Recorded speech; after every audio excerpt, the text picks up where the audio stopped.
guys, and welcome back to my channel. So today's video is going to be kind of a doozy because I'm going to rank the best and worst of E3 this year. Now, before I get started, I wanted to let you know, because I forgot to say it in my last video, that I have started out a Patreon. Over the last few months, I've had a few requests to start one up, so I ended up doing it before Patreon went ahead and changed its policies so that I could set the amounts. So if you do want to support my work and my content, I'd very much appreciate it. I don't have any exclusive content right now because I don't want to exclude anybody if they are not able for one reason or another to support me, but I did create tiers starting at just $1, so if you do, they're very low cost tiers, and I would appreciate it so much, and it really would help me continue to create the content on this channel. The link for it will be down below if you're interested. Now I'll start with the first of the press conferences, and that's with EA. The format of EA's conference this year was kind of interesting. They actually separated it by game and by which time, so if you're only interested in watching a couple of games, you could tune in at that specific time. I found that pretty helpful, especially with EA, because I personally am not interested in knowing what the next generic FIFA game is, so the one game that I was interested in though is Star Wars Jedi Fallen Order. Now it actually looks really fun. It looks like a good spiritual successor to games like Knights of the Old Republic. Now, the main character looks pretty generic, but the way that you can choose how you want to play looks like a lot of fun. Now, the problem that I personally have with EA, and I'm going to sort this under the worst, is especially after they acquired BioWare, I have lost an infinite amount of trust in them. To be honest, games like Anthem had so much promise. In fact, they named it either the next Dylan or the next Joplin of games, which I personally think is total hubris to do. Like, you have one idea in your head and you're like, this is going to be the Janis Joplin of games. It's not necessarily going to end up that way. You can't really call it that until you release it, and then you know over the test of time whether or not it stood out. So games like Anthem, and even Mass Effect Andromeda, which was a decent game but still a major disappointment to Mass Effect fans, makes me extremely worried. I don't know how Jedi Fallen Order is going to be. I'm going to put my best hopes up and hope for the best, but at the same time expect the worst. That's just the amount of trust I have with EA right now. It's little to none. The next conference up was Microsoft. Now, Microsoft had a very ambitious lineup with 60 games announced. So I had to write pretty extensive notes for this, so don't mind if I have to read some of my notes because they did announce so many games that I wrote down some of my favorites. The ones that I'm looking forward to are Outer Worlds by Obsidian Games. Now, Obsidian were the ones who created the first couple of Fallouts and Fallout New Vegas, and their new game very much looks like a great spiritual successor that's very futuristic. So I, for one, am looking forward to it. Then the next one is Cyberpunk 2077. I feel like everybody's pretty much excited for this. After the great success of Witcher 3 and all the previews that we've seen in the past year of Cyberpunk 2077, it's gearing up to be an excellent game with incredible visuals and beautiful technology. Now, at first, I was sitting there wondering why I had to care about this generic character that they were talking about until they announced that Keanu Reeves is going to be in it. And of course, as always, he was rather wonderful. In fact, he was breathtaking. The feeling of being there, of walking the streets of the future, is really going to be breathtaking. You're breathtaking. They announced at the conference that the game is going to be released on April 16th, 2020, which is excellent because it felt like, with the amount of time that we were waiting, that it's going to be released in 2077. Now, they also announced a subscription service where you pay $14.99 or so a month to play a very large amount of the Xbox library. Now, that's excellent if you're the type of gamer that wants to play a wide variety of games.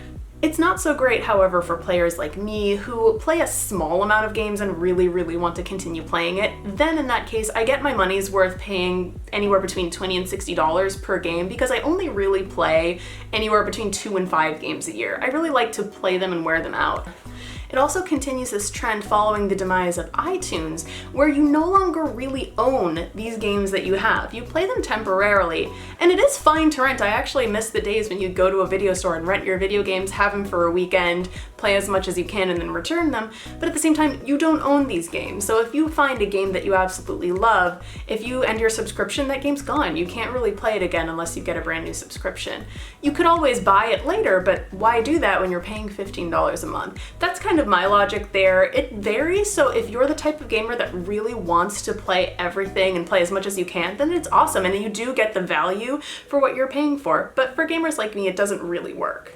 Some of the other best ofs with Microsoft were actually the acquisition of Double Fine Studios. For me, I really am a big fan of Tim Schafer. I've been following him since the Monkey Island games for original PC on giant, big floppy disks.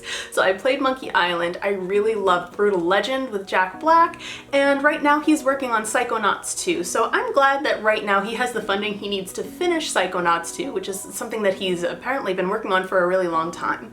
I also really appreciated the Microsoft Excel joke. Whatever you need from Double Fine, we'll make for you. Halo stuff, Forza stuff, Excel stuff, whatever you want, we are there. Last off, we have two games. One is Tales of Arise. Now, I really like the Tales games. I've been playing them since Tales of the Abyss, and Tales of Arise looks like a great new RPG. And it has some weirdly Utena-inspired imagery. For example, when he takes the sword out of her chest, that's directly from Utena, so if anyone thinks that that's new, it's not. I always look forward to Tales games though, and classic-looking RPGs, so this looks like it's gonna be a good one. This next game deserves its own video, to be honest, but this is the game that I was looking forward to the most at E3, and that's Elden Ring.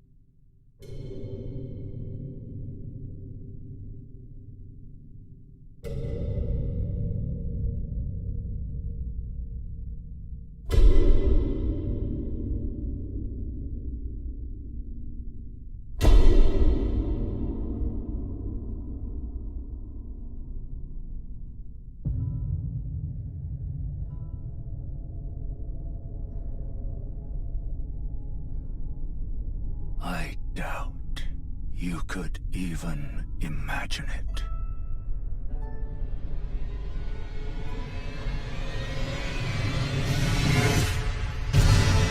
That which commanded the stars, giving life its fullest brilliance. The Elden Ring. Oh, Elden Ring. Shattered by someone or something. Don't tell me you don't see it. Look up at the sky. It burns.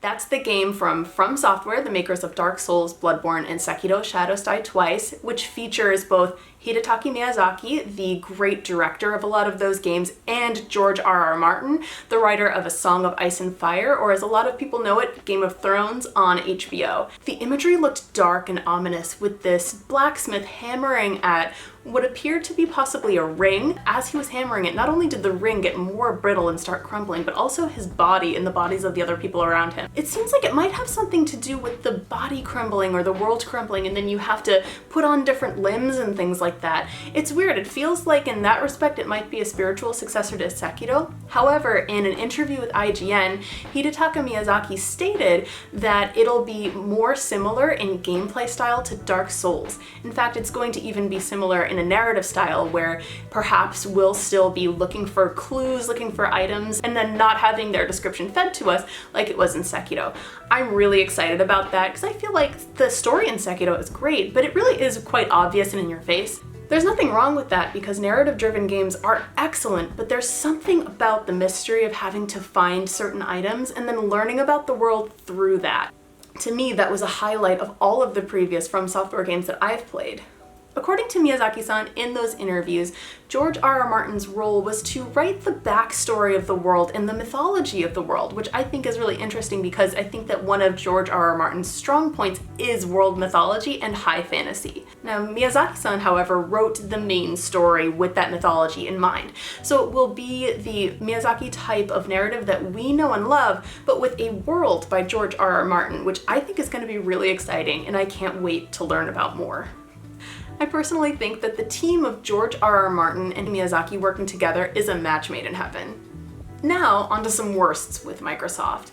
Now, one thing that I normally do is I will stream all of E3 from my TV and just put the big screen on there. But for the Microsoft conference, I had both the small screen and the chat right next to it, and I have to say the chat was one of the worst parts about all of E3. Now, I know that sometimes gamers have a bad rep, but that chat kind of made me agree with the bad rep in that a lot of the either age level of the people watching or the maturity level of the people watching couldn't have been above the age of 12. They made lewd jokes and sometimes racist jokes whenever a woman or a person of color came on screen. In addition to that, they were making really bad taste jokes whenever something was announced, and nothing really seemed to be up to their standards except for Cyberpunk, of course. Subjecting myself to watching that really kind of reiterates why a lot of people don't feel welcome in this community, and I honestly think that's a worst. We really need to work on that as a community at large. Now, despite that lack of maturity, another worst that I had with Microsoft was that a lot of things were oddly censored. I feel that with a lot of these games, they're made for a mature audience.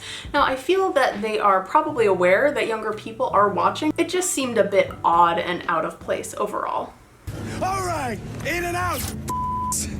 Another worst with Microsoft was just the sheer amount of shooters there and the amount of sequels. I honestly found that a lot of the games that they announced were pretty unexciting. They seemed to all blend into each other and be all the same. In truth, my favorite genres of games are action-adventure and RPG games. Now, that usually means that I like to go on an adventure, I like to solve mysteries and play for the story. Now, I like certain shooters, like Mass Effect is a great example of a shooter that I loved, but it's because it was a huge, sweeping series with excellent character and excellent narrative development.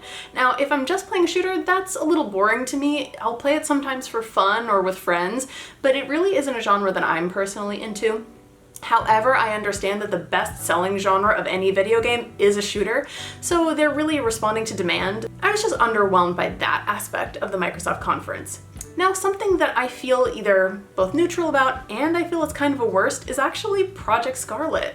They announced this excellent high-tech new generation of Xboxes, which is great, but at the same time, the only benefit that they really advertised for it was that it decreased loading times.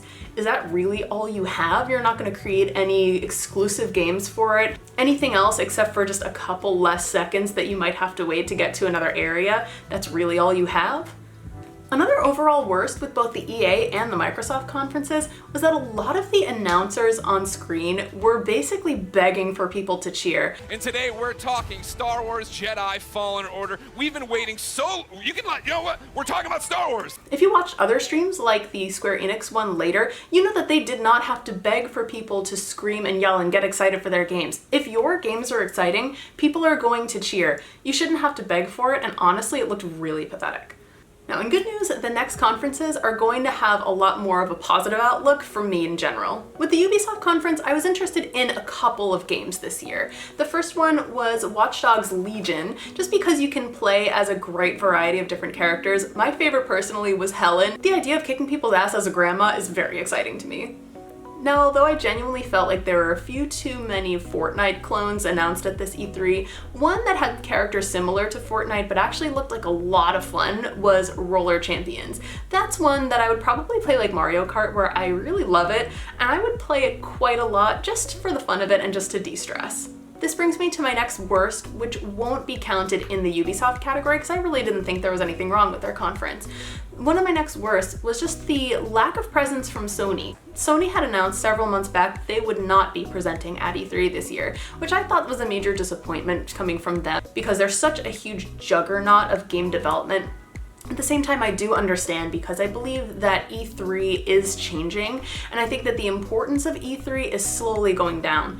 Now, to me, that's a huge disappointment because I love E3. I look forward to E3 every year, and in fact, sometimes I take time off work just to watch these conferences. I love getting excited for the new games that are about to be announced, and I definitely felt the lack of presence from Sony this year. Now, Bethesda, the outlook in general that I have was good/neutral with it. Now, I really can respect how Todd Howard came onto the screen and admitted everything that was wrong with Fallout 76. He admitted what they did wrong, and in fact, they are looking to remedy all of it. We have had an incredibly exciting year at Bethesda Game Studios. Given some of that excitement, impressed you're still here. Take Fallout 76.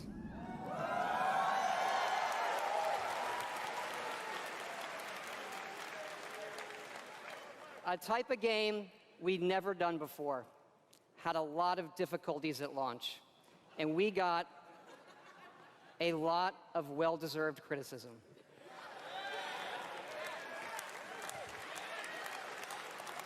But the team kept working on it, and you kept playing it. And through all of that, something amazing has happened. It's thanks to all of you. This game has one of the best online communities we've ever seen. We made a post-apocalyptic survival game where you can do whatever you want, and everybody's nice to each other. They don't go on killing griefing sprees. They leave food and water for the newbies and wave to each other. I don't know about you. This should give us all hope for humanity when the apocalypse does come. I don't think any of us expected for people to actually come back. Are you from that vault? They just added NPCs to Fallout 76, and they released it to every single player of Fallout 76 completely for free. Now I have to give a nod to Bethesda for even doing that. For one, taking responsibility for making the mistake, and two, making it better for everybody. So now they just made their game a lot better. Now Ginger, my partner, played a lot of Fallout 76, and she honestly loved it, but her only critique was that there are no NPCs, making the game less exciting. The fact that they've changed it for the better is great, and it gives her another reason to play, and in fact anybody, at no additional cost. They also announced another brand new Wolfenstein starring BJ Blazkowicz's children. Now, the fact that you can co-op and tag team killing Nazis is a really exciting development for me, and I personally am looking forward to it. In addition, they announced Doom Eternal. Now, I know I'm a big critic of shooters, but at the same time, Doom Eternal with its over-the-top action looks like a lot of fun. And I saved the very best of Bethesda for last. Now, the very best game, in my opinion, that Bethesda had to offer this year was Ghostwire Tokyo.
Don't fear the unknown. Attack it. Now, it looks like such a fascinating game. People in Tokyo are just disappearing, and you have to solve the mystery as of why and conquer your fears. That's exactly the type of spooky game that I really love. And the best part of the conference in particular was the developer of the game, Ikumi Nakahara. It's hard for me to describe why I like this game developer so much, so I'm going to show a clip of her. We are making a new kind of action-adventure game. It's spooky.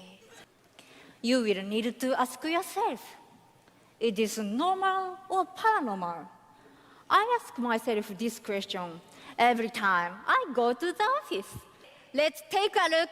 見てね. Thank you. I was watching her and I genuinely just wanted her to be my very best friend. The imagery in the game is stunning and surreal, and it looks like a really intriguing new IP for them. So hats off to Bethesda for not only righting their wrongs, but also creating this wonderful new IP. In addition, I really do have to say that I love the way that Bethesda pays tribute to its fans, because with any game company, without the fans and without the people paying for their games and playing their games, they wouldn't have a platform to use.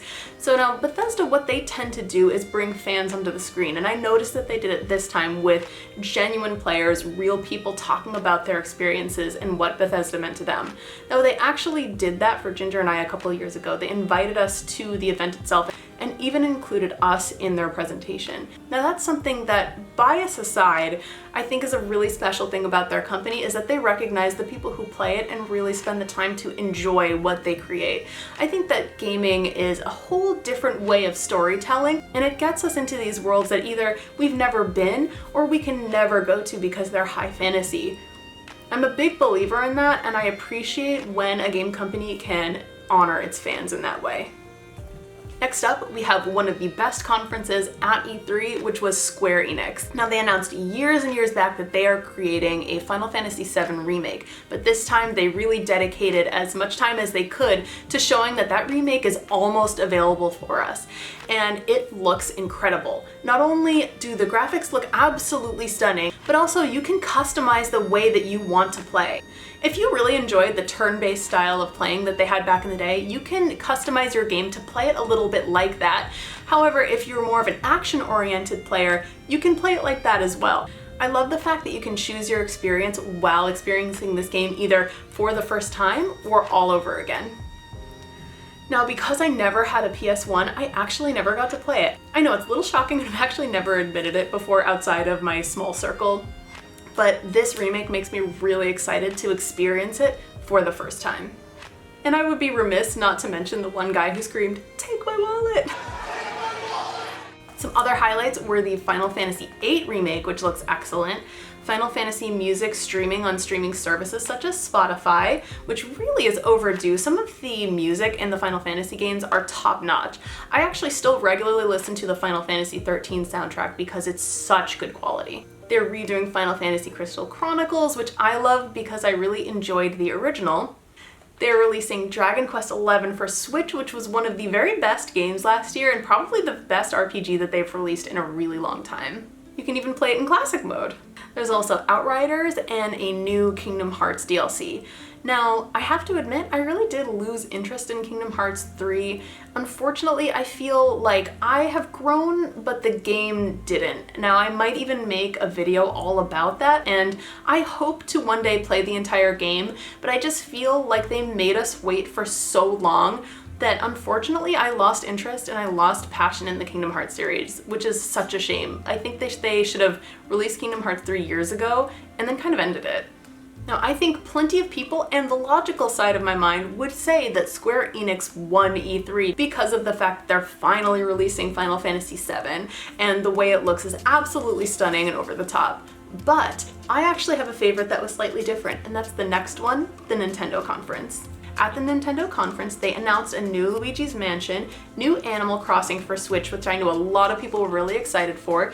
In addition, they did say that that game would be slightly delayed, and now I know a lot of people were upset about it, but at the same time, the fact that a game company is actually treating its workers correctly and giving them the time that they need to finish a game and make it really 100% what they intend to release to the people and the best game possible, for me is the very best case scenario. This is another video that I might make, but I've been really dragging my feet on it and hesitant because it might be a controversial one, but the gaming industry in general has been wildly mistreating its workers.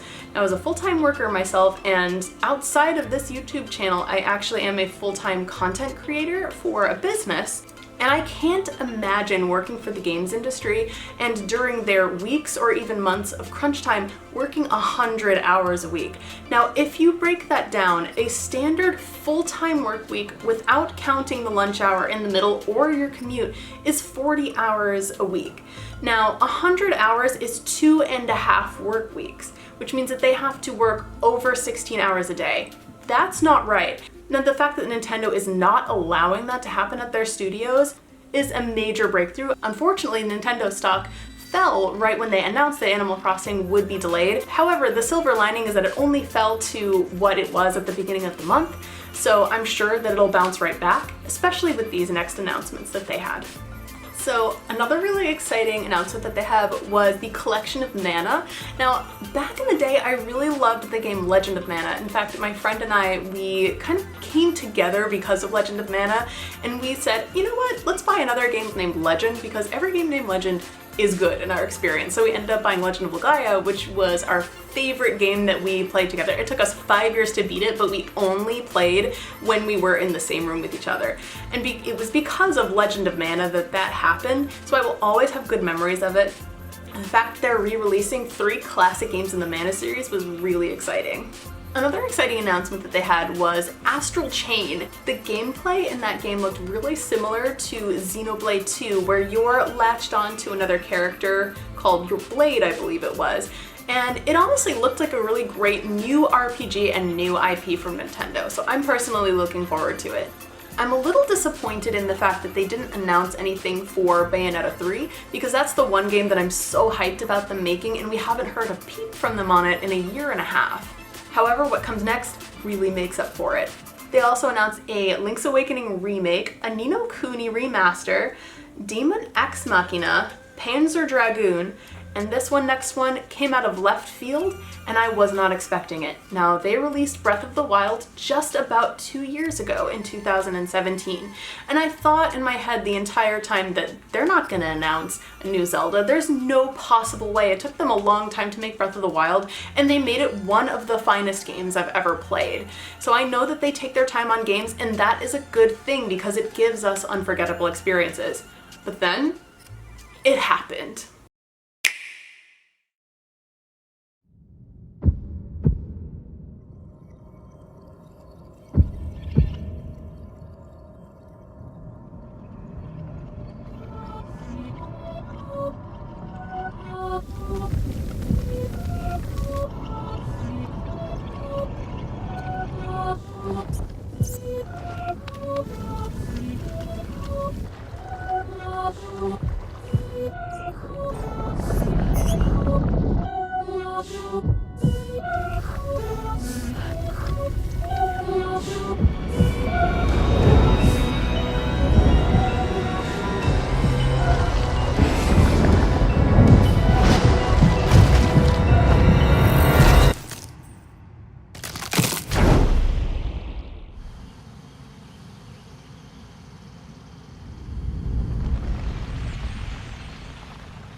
There is going to be a Breath of the Wild sequel. In addition to that, it looks very dark, and it reminds me of Ocarina of Time and Majora's Mask. They came right after it.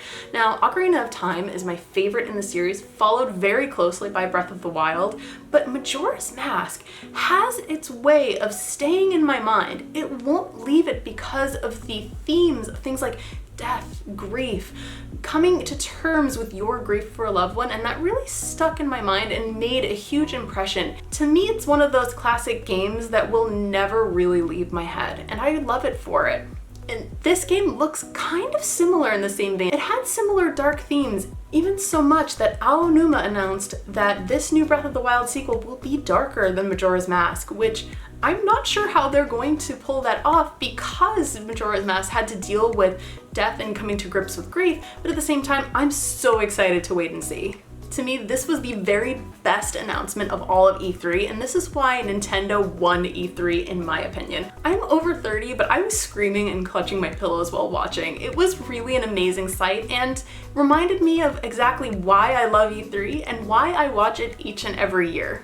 Now I know that was so much to cover, but what did you feel about E3 this year? I know that some of my opinions are ones that a lot of people will disagree with, and I totally understand, especially about shooters. I know that it's the most popular genre of video games, so it's kind of controversial that that's my thought about it, but it's just personally not the genre of gaming that I particularly like to play, and that's okay. You might be the total opposite. You might love shooters and not really like to play RPGs. That's also fine. I do have a few more videos on deck. I finally finished my notes for my Devil May Cry 5 review, so that will be coming up in the next few weeks. as well as one more review on something that I haven't announced quite yet. So I hope to get those out within the next few weeks, just depending on how much time I have. I apologize that my output's been so slow, but in addition to working full time, I've actually been in physical therapy a few times a week for my old back injury from last year. I finally was able to get physical therapy this year, so I'm just looking forward to feeling better and hopefully kind of just being normal going forward. But even if I can just get to almost normal, I'll be happy. So what did you feel about E3 this year? Like and subscribe if you'd like to see more videos like this, and feel free to sound off in the comments on any opinion that you had on any games. What were you the most excited about, and what did you feel won E3? I'd really love to know. Thank you so much for watching, especially if you lasted all the way to this point. You guys are awesome, and have a great day, guys. Oh, that was satisfying. My HDMI cord is insolent, and it does not obey my commands. This is the worst. Especially in the last few years, and especially with their collaborations with well, they didn't collaborate, they bought it. You're breathtaking. Cyberpunk 2077 will be out on April 16th, 2077. They announced at the conference that Cyberpunk 2077 will be... It felt like it was going to be... No! Which is great because... Oh god, I'm gonna burp. Beautiful, sweet, sweet burps. But for the Microsoft... Grow the fuck up, 12-year-olds. One that looked kind of Fortnite-y but actually looked really, really fun to play was... Oh my god. More Champions. Then also announced... Bleh. Oh my god. There's so much good about Nintendo. There's so much good about Nintendo. Look at my notes. Look at my notes. Which looked like it had similar gameplay to the latest... Oh, it's Xenoblade. I drew a blank. I finally finished my notes for my Devil May Cry 5. Oh my god, what? I'm so excited about Zelda. Thank you so much for watching, especially if you lasted this